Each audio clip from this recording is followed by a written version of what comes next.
the Latina Leadership Podcast, the podcast made for Latinas by Latinas, with Angelica Cázares, Carolina Arenas, Diana Ruby, Jacqueline Villagomez, and Sonia Ramirez. Get comfortable, amiga, and enjoy the conversations. Hi, and welcome to another episode of the Latina Leadership Series. I am your host, Angelica Cázares. On today's episode, I have an amazing person here next to me, Martha Barrera. Yes. Martha Barrera. You got it. I was going to say Barrajo. But girl, everybody's butchered it. It's okay. It's okay. Okay. So typically and usually I like to give the guests an opportunity to introduce themselves. The way I want you to introduce yourself today, it's going to be a little bit different for a lot of my other guests. Mm-hmm. So I know a little bit about your story, and I really like the story that the upbringing, I kind of know some of it. Okay. But I want to get a little bit more to know your version of things. Okay. And I'll say that because I know your sister. Yes. So she gave me her version. My beautiful sister, yes. Yeah, she's an amazing person. Yes, okay. Definitely. So I grew up in Houston's North Side. We grew up on Chapman and Lorraine. Went through the trajectory of the North Side schools, which was Sherman Elementary. Then for a brief stint, I went to Fleming Middle School in Fifth Ward. Then moved out of there, went to Marshall, finished my 8th grade. Then I went to Jeff Davis High School. From Davis, I graduated in '96, and I was a cheerleader there. I was an ROTC drill team. I did it all. I just wanted to do it all because I knew that was a good entry for me to go to college.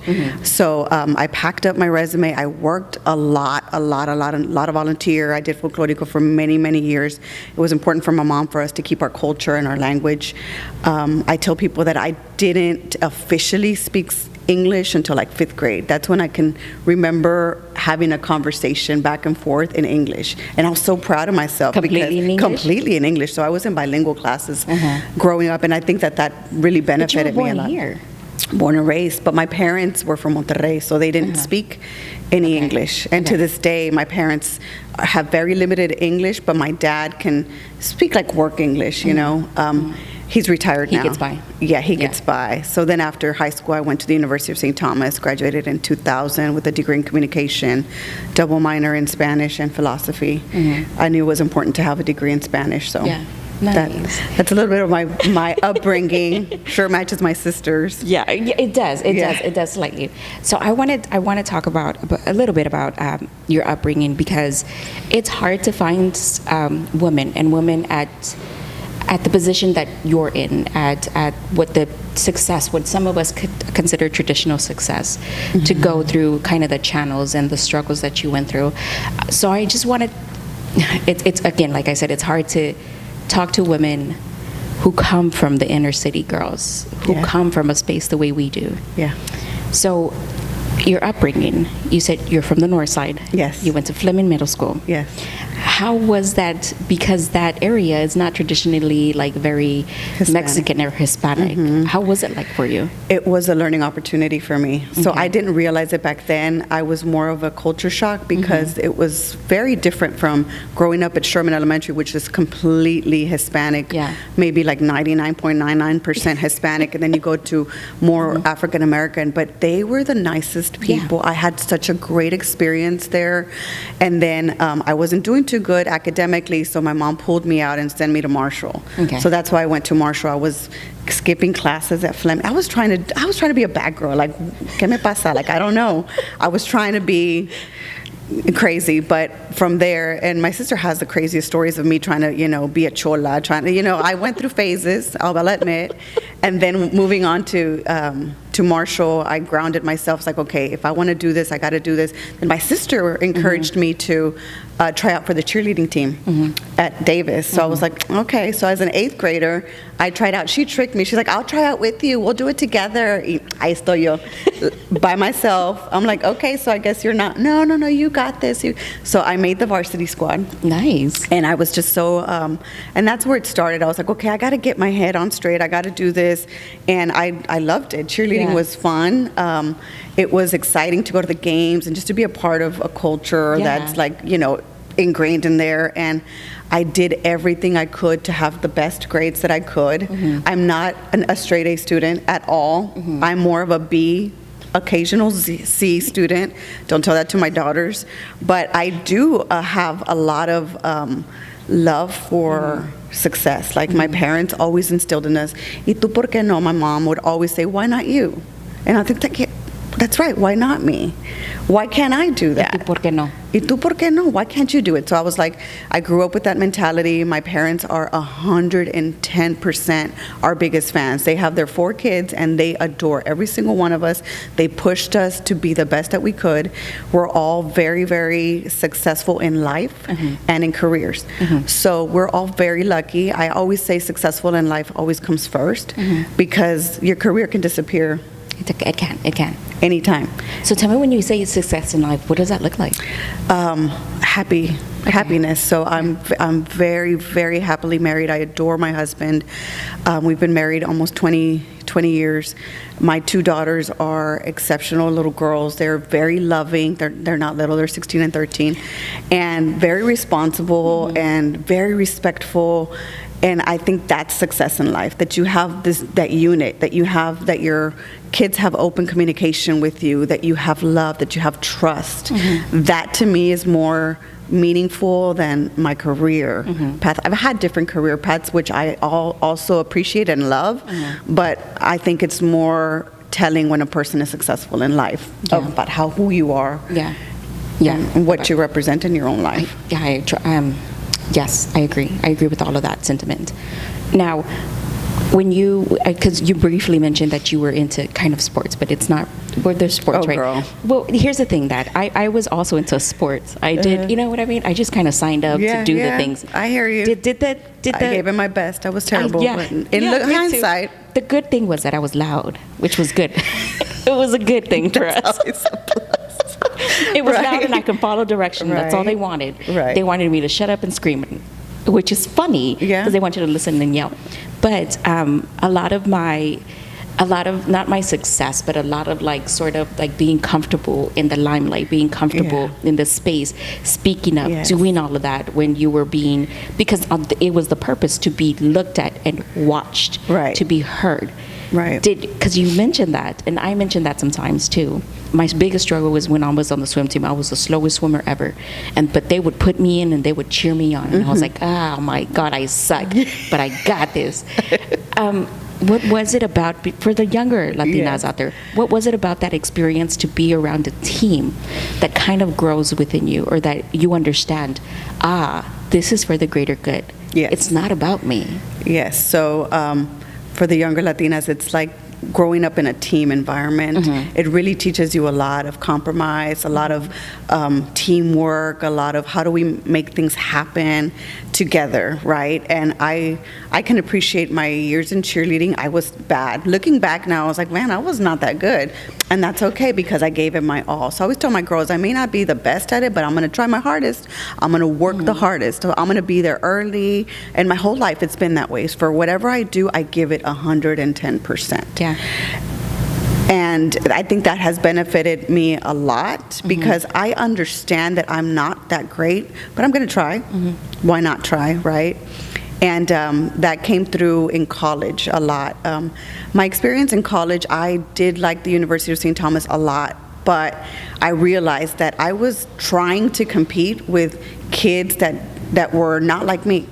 So even if they were Hispanic or whatever, they didn't have to work. I was holding down 3 part-time jobs, trying to make ends meet, trying to pay for my own gas, trying to pay for college, trying to pay for different things, which my sister also helped me a lot during my college years because she was older than me, so she would give me gas money or we would just survive off of a 99-cent Jumbo Jack or whatever it was.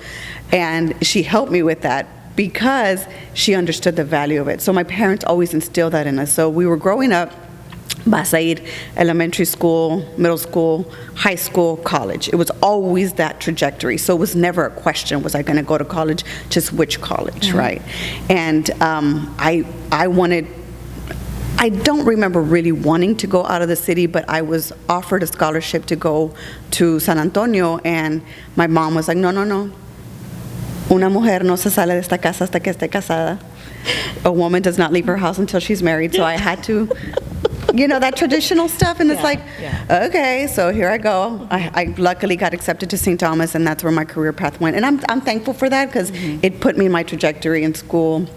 my internships. It was I entered at Univision. I entered at Univision in production and then in news, and I got to learn a lot. And then I wanted to get hired at Univision, but there was not an opportunity there. So I moved to run prompter and rip scripts at Channel 11. Okay. So it was like the bottom of the entry level job. And I was like, I'm going to do it. I'm going to be the best at it. I was always early. I was running. I mean, you saw me, girl. I was a little Energizer bunny at Channel 11 learning. And I got the opportunity, a woman named Tanya Haywood, she gave me the opportunity to learn how to write news and how to produce a show. So she taught me. She took me under her wing. She's like, come, Ladybug, come sit next to me. And she taught me everything about building us, and she gave me that opportunity. So when a position opened as a writer for the morning show, of course you go in at midnight and you get out at 12 noon sometimes. I learned it all and I gave it my all, but she took me under her wing and taught me how to do that. And then after that, when Univision had a position open in assignments, they called me because they knew I wanted to work there. I was like, yes, I'm in. So then quickly after getting the assignments job at Univision, I got the producer job. So I was able to produce newscasts for 5 p.m., 10 p.m., the community shows, everything that I could get my hands on, I would do it. And I wouldn't say no to anything. They want me to run wire at a parade, I can do that. Like, I did it all. It was one fun. wire. Oh, you ran by with the no, cord. so like whenever so Univision used to have either Cinco de Mayo or 16 de September parade, and the camera was out there, so I was the one behind the camera pulling so they wouldn't trip, right? So I'm like the official non-fall person, you know, because but that I did it all, and and that's one advice that I give people a lot, and kids growing up, like, do it all. Lánzate, just try it. Like, if they tell you, hey, do you think you want to go? Yes. Like, just sign up for it. If you have to work overnights, if you have to work days, if you have to work nights, whatever it takes so that you can get all the experience, that makes you a lot more valuable. And I know it's hard for us to maintain jobs and to work all the crazy schedules, but try your best, because that's when you're going to get the most experience. And that's the best advice I think I could give kids. It's just go for it. Just try it out. You may like it, you may not like it, but at least you know. That's really. Okay, when I said I didn't know all of these other things that you were Girl, I will spill the beans. I will tell it all. Yes, proudly. Okay, so let's talk a little bit about, because the podcast is Latina Leadership Podcast, and one of the things that I like to talk about are the struggles that people have gone through. Are there any of the struggles that you were I'm sorry, I heard that deep sigh. Yeah. I heard that. I'm like, do I talk about it? Yes. That the struggles that we tend to go through. Sometimes we don't like to talk about them because one, they're deep rooted in things that we don't want to talk about. But then we don't understand that sometimes they affect, like other little traumas that kind of affect our entire life, our trajectory of what ends up happening to us. What were some of those struggles, either like raising up or into your college years or your career? I think one of the struggles was growing up poor. I grew up with a lot of love, though, but I do remember we couldn't have different things. I couldn't have opportunities that other people could have. Like in cheerleading, I had to work summers just to be able to pay for my uniform, pay for that, because there was no asking my parents for money. There was no money to be shared, right? My mom was a stay-at-home. She had 4 kids at home, and my dad was working day laborer jobs sometimes, like just to try to make ends meet. So I think the struggle was there, but it didn't click to me that it was a struggle. So I didn't know how poor we were until I grew up, until we were filling out the FAFSA forms, and my dad was making $12,000 a year for a family of 6, right? And we still owned our own home. So there was some kind of a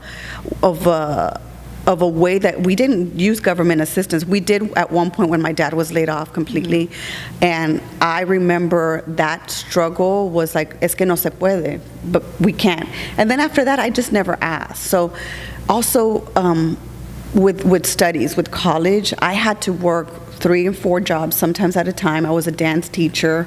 I was trying to do everything that I could because I had to work. So I want my daughters to not have to work. If they can work part-time, a weekend, whatever, that's great. But for me, like, I had to literally pay my own bills because I had to go to school. I knew that was my ticket out of the hood, honestly. It was my college education. And those were the kind of struggles that I had. I never lacked for love. My parents were always 100% supportive. My brothers are the best. My sister's always on, whatever I need, they will always have my back. So I feel very fortunate about that. So my struggles were more the poverty and the fact that I could not pay for the summer camps that my other friends would go to, that I met a lot of people at St. Thomas that had, I called immense wealth, but quite honestly, they were probably upper middle class or something. And one of them, I met this girl that her dad was like the founder of Aramco, Saudi. I'm like, oh, so a gajillionaire, but did I know anything? No. And I remember her, it's like, oh, just ask your dad to pay for it. I'm like, yeah, that's not going to work. So I remember going to study abroad in Merida, and she was there on that trip, and she was just this beautiful goddess girl, and all her wardrobe was Versace. At that time, I didn't know what Versace was. I was never exposed to that kind of stuff. And then she would tell me her dad would send her these plans that they were building this new house. It's not a house, it's a freaking palace that they were building in Saudi Arabia. And I was like, wow, that was my first time that I got exposed to people with real money. And I was like, wow. And then I started realizing, well, I was poor, but I would never lacked anything, right? Yeah. But I think those, going back to your question, is the struggles were, what were the struggles? I think it was the lack of funds to do the things that I really wanted to do, but I couldn't. And that's okay. I think about it now, okay, well, I got to the place where I am without it, so I'm okay. So when you say that you don't, the experience, sometimes me and my husband usually go back and forth, and he's like, no, but he has to work. No, but I'm like, I don't think you understand. We struggled because we had to struggle.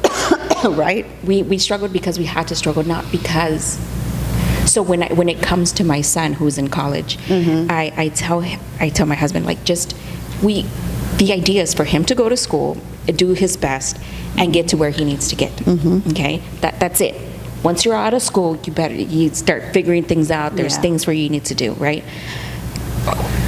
It's so hard not to press what we experienced on those poor kids. Right. Yeah. Poverty is one where it's such a struggle because it's our everyday life. It's money. It's money. It's money. It's money. It's money.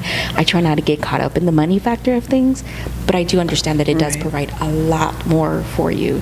What's your experience now with your daughters, that you're raising little Latinas, that you're going through that, your experience, you're reliving your moments, your experiences? I have a secret to that. What is it? I put them in lower income schools. I want them to be raised around what I was raised around. It built who I was. So we never looked for a private school for them. We never looked for that. My husband grew up in Southeast Houston, went to Milby High School, so the struggles were there for him too. So I wanted my daughters to feel that. And now, like, my oldest is, she's in debate. She's actually at nationals level. She's really good at it. And she goes to a very low income school in Spring Branch ISD. And they have to fundraise for every single nickel dime, but yet she hears about the other schools that don't have to because the parents just pay for it and stuff. And I think it brings a lot of value. And so her goal, since she was a kid, she's always wanted to go to Rice University. So now that she's a sophomore, she's looked up like these different camps at Rice, and she's like, Mommy, it's $1,500. There's no way we'll pay for that. And this, so they understand the value of it, but we purposely did that for them. And this past weekend, my daughter, my youngest, my 13-year-old, came out grocery shopping with me, and she was looking at the bill. She's like, that's a lot of money for just food. And she's like, no wonder you want us to eat all of the leftovers, because I'll purposely won't cook for 2-3 days. So eat whatever's in the fridge, like, purposely. And now they cook, and they're very good. They're very good in the kitchen because I need them to understand the value of $1. And my husband and I, we do well, but we're not wealthy. There's no way we could be at a level where money's not going to matter to us, right? So I need my daughters to understand, and I think we've been doing a good job with that. But we purposely did that to put them in the lower income schools, to be the Title I's, to be included in that world. And they grew up with it. And now, like, they see their friends struggle and stuff. It's like, this and that. And do you think we can help them some way? Like, different things like hair care products. Like, she has really pretty hair. Do you think we can buy her this one? I heard that this was really good. I was like, sure, you buy it for them. Okay. So they have this kindness about them that I really do appreciate, that they grew up with that. We didn't purposely put it in them, but it just ingrained in them. Like they see the needs of people and they want to help. Yeah. So, I can appreciate that a lot because I was never able to like stand up for myself, and that's one of the things that I was able to do with my son. Is like, you speak up. Yes. And now he speaks up for his friends, and I'm like, Jesus, kid, you're going to get yourself into trouble. Exactly. Speaking up with friends. But he's like, no, it's administration. They don't know what they're doing. They just I'm like, you're up against administration. Is this what we're doing? Is this what we send you to school for? To fight administration? Yes. These kids nowadays, they don't have that kind of fear. Like my daughter would write like these full-on emails complaining about something with details and with timing, and I was like, and for me it was like, no, just be quiet, like don't make many waves, like tú cállate, calladita mejor. So I was like, I was that kid, but my girls, they speak up, which is something I never had. And I appreciate that from them, but sometimes like, okay, that's enough, like we're gonna get in trouble, like it's like, no mommy, we have to say something. It's like, you don't have to say everything all the time. I tell my son, the problem is going to become if we all get involved, this is going to be an issue. Then we're never going to stop. Exactly. Okay, but I do see his point sometimes. I'm like, you're right, Edgar. We have to speak up for those who can't speak up for themselves or who don't have that capacity to be able to do that. Yeah. Bueno, Marta, I wanna now introduce into the conversation your career. Right, you're out of college. You paid for college. You're doing all the great things. You started off at Univision. How did you get to where you are now? Because really quickly, I want to mention that you are with HEB. What do you do with HEB? I manage their public affairs for Houston. So HEB has 5 different formats, and I was hired specifically because I speak Spanish, so I manage the Mi Tienda brand. And we have 2 Mi Tienda stores here in Houston, and we just launched the Mi Tienda product line. So that's everything I handle with that, and it's all done in Spanish with Mi Tienda. The signage is in Spanish. The food is catered to the Hispanic community, Central American, Mexican, whatever it is that they're looking for. Those 2 stores are catered for that, and then the product is developed through all of our employees from Mi Tienda. They develop a certain product, and then it's sold at HEB everywhere. So my career, honestly, I was working at HCC at the time. I was director of public relations for the Southwest College, and I needed a faster pace. I did appreciate what the college did for me. It was very flexible with my time. I had my 2 daughters there. It was very good. But I needed something in my life that was a little bit more fast-paced, because I was used to TV. TV was fast-paced. Sometimes producing two or three shows a day. So that was very fast. And I missed that. And I missed the breaking news, and I missed that. But I also have a love and a passion for food. I love food. I love to eat. I love to cook. I love restaurants. I love learning about different cuisines. So I was like, what would match both of them? And one day I was shopping at my neighborhood HEB in Sugar Land, and I went and I was like, this is such a great company. I think I want to work there. No, I didn't say that. I said, I really like shopping at HEB. And I was talking to my husband. He's like, well, you should work there. And I looked online, and there was a job that fit my job description. So I had to have newsroom experience. Had to be fluent in Spanish. I worked at Univision. I can write it, speak it, and everything. And then it's with food, and I have a passion for food. So it took me, I applied during the Thanksgiving break, and I got hired right after spring break. So it took a really long time. That is a very long time. It took 7 interviews to get. I'm like, do you want me?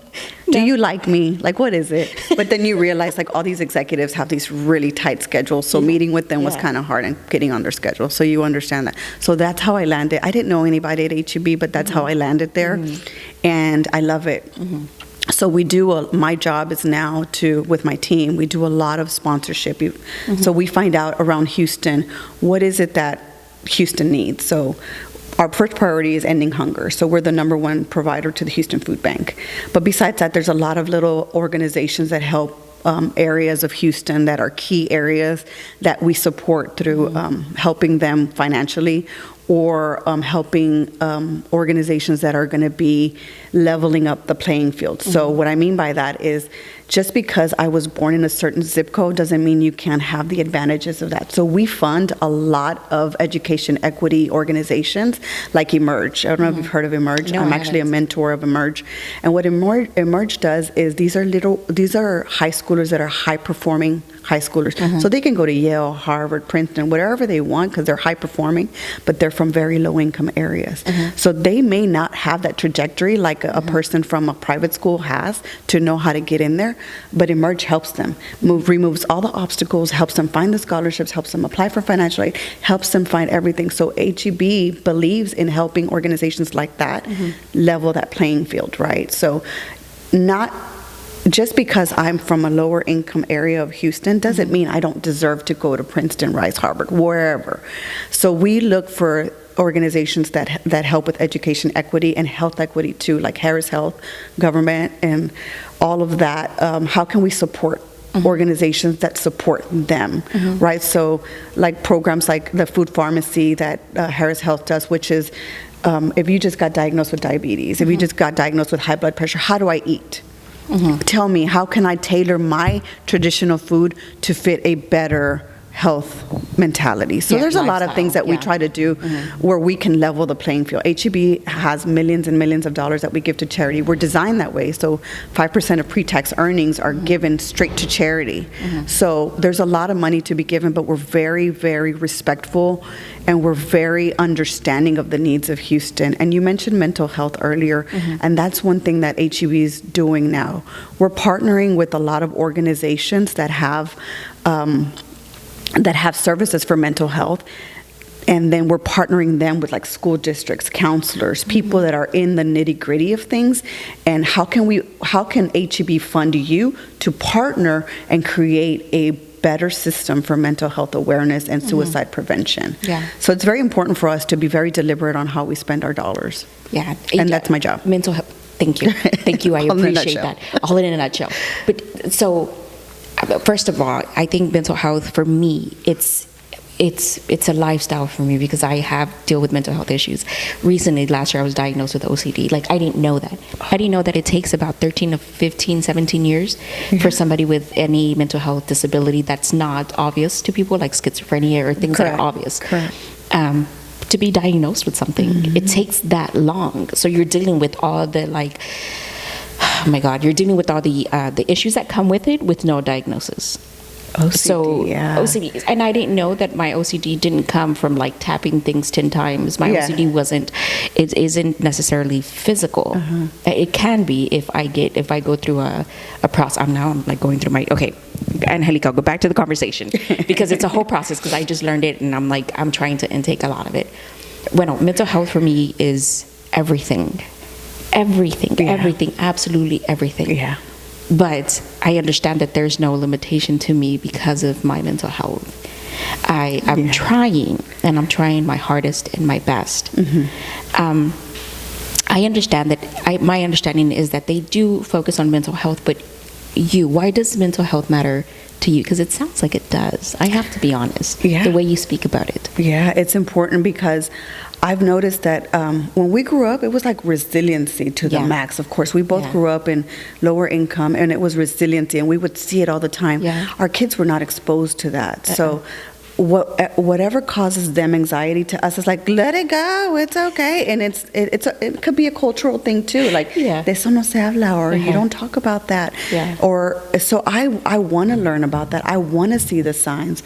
I have a couple of friends whose teenagers committed suicide, and they say that they never saw the signs and they never saw like an inkling of that. So I want to be fully aware. I want to know what it is that is giving these kids anxiety, what it is that is what is it? I just want to get to the bottom of it, because I can't say like just because my girls are doing okay, I don't know that they are fully okay. So I want to make it an open conversation, that let there be some kind of confianza. Say it in English. Confidence. And so I want them to have that with me so that they can talk to me about anything and everything. Talk to me about the boys. Talk to me about what's making you nervous. Talk to me. I don't want to be that parent that de eso no se habla. No, estás loca. No andes hablando de eso. Don't talk about that. You're crazy. We don't talk like that. I want that, because our kids are being raised in a very different environment than when we grew up. Yeah. So I want to make sure that I learn about it. I catch some signs. I sit down. I turn off my phone when they're around. That I'm just going to be 100% listening. Yeah. Do I get it right? I don't know. I'm doing my best. Yeah. And I want, and that's why working with all these organizations that we do work with at HEB about mental health, I'm learning so much. Nice. Nice. That's my job. Before you leave, I want to ask you one final question. Well, actually two. One, in your career, what would you expand into, and what would you? We all love our jobs. We all love to do the things, but there's sometimes some things that we just want to do. For you, is this the end, or do you see yourself doing a little bit something different? I think I'm in a very comfortable position. You're in an amazing in my spot. life. In my career path. If the opportunity arises to move up in the company, that's okay too, but I'm in a very good position where it's the largest region in HEB. I give away the money. I work with these amazing nonprofits doing the nitty-gritty work in our Houston communities. What more could I ask for? I have a flexible schedule. I work from home. I work a lot of evenings and weekends, of course, because I do work with the public, so when are they out? Evenings and weekends. And I'm okay with that. I get these amazing opportunities to go to these events as a child I could have never dreamt of. I didn't even know they existed as a child, but I'm, rubbing elbows and shoulders and heads and everything with all these wealthy people of Houston that believe in charity work and all these really great things. So I'm in a very good position. So do I look for anything else in my career path? No. I don't. I'm really comfortable. I love what I do. And if there's some way for me to enhance my job, I do. Okay. And I have a phenomenal boss who actually tells me, what do you want to do now? It's like, well, I was thinking, what if we do it? And she funds it. And it's like, okay. So like big projects, and I'm working on another big project with NRG, and this is coming from our Feast of Sharing, and in my mind it's like, what if we do it like this? Yes, go for it, do it. And then I had these crazy ideas for these grand opening events that we do because I'm responsible for the grand opening parties for Houston with my team, and I was like, I'm gonna have a disappearing curtain like at one of our events so that the curtain falls, and then the confetti pops and the music bands, and I had the TSU band in the background because this was in McGregor. And then I pitched this to my boss, and she's like, okay. I'm like, but the curtain costs about $7,000. Okay, I believe in you, do it. And I was like, okay. So then it's like then you feel like all this pressure, like it better work out. But Somebody I'm just better glad. push that button right. Yeah, Somebody so I'm in a really good spot where I have the bosses that believe in me, that give me my, they fund my crazy ideas, and that have the support. What do you need? And they also really do believe in work-life balance, which a lot of people think that that's a myth, but I think you create it for yourself. Yes. And there's some times where you're swamped, and you're just over the top swamped, but you got to figure out that work-life balance, right? Yeah, sometimes when you're swamped for like 2 weeks, and then you have like a month off. It's like a roller coaster. Yeah, you're like that month span, and you're like, where's the excitement? Yeah. I want it again, and you get it, and you're like, hold on, wait, it's a little too much, all too fast. But the work-life balance absolutely exists. To finish this off, I always ask this question to my guest: do you consider yourself a leader? Yes, I do, because I know that where I came from is something that many people fail around me, and not because they couldn't. They were just not given opportunities that maybe I was given. I'm very lucky. I know I'm lucky. I was put in the right paths. I put myself in the right paths. I always tell there's so many people that reach out to me on LinkedIn, which I appreciate a lot, because they see my career and they want to know, how did you get there? What did you do? I'll have coffee with them. Reach out to me on LinkedIn. That's the best way to get me. Like, I will always be an open book, and I will always tell you what I did, and I will always tell you where I failed, where I succeeded, and what I learned, because it's important for me as a Latina, Hispanic woman, to show other Hispanic women that you can do it too. Yeah. Maybe not my exact path, but what is good for you? Because whatever makes me happy, I can't say makes you happy, but I want to be an open book, and I want to be a resource for people. I have been very lucky to meet amazing people that have connected me with other people, that have spoken well of me, that have given me opportunities to serve on several boards, to attend amazing events, to meet amazing people.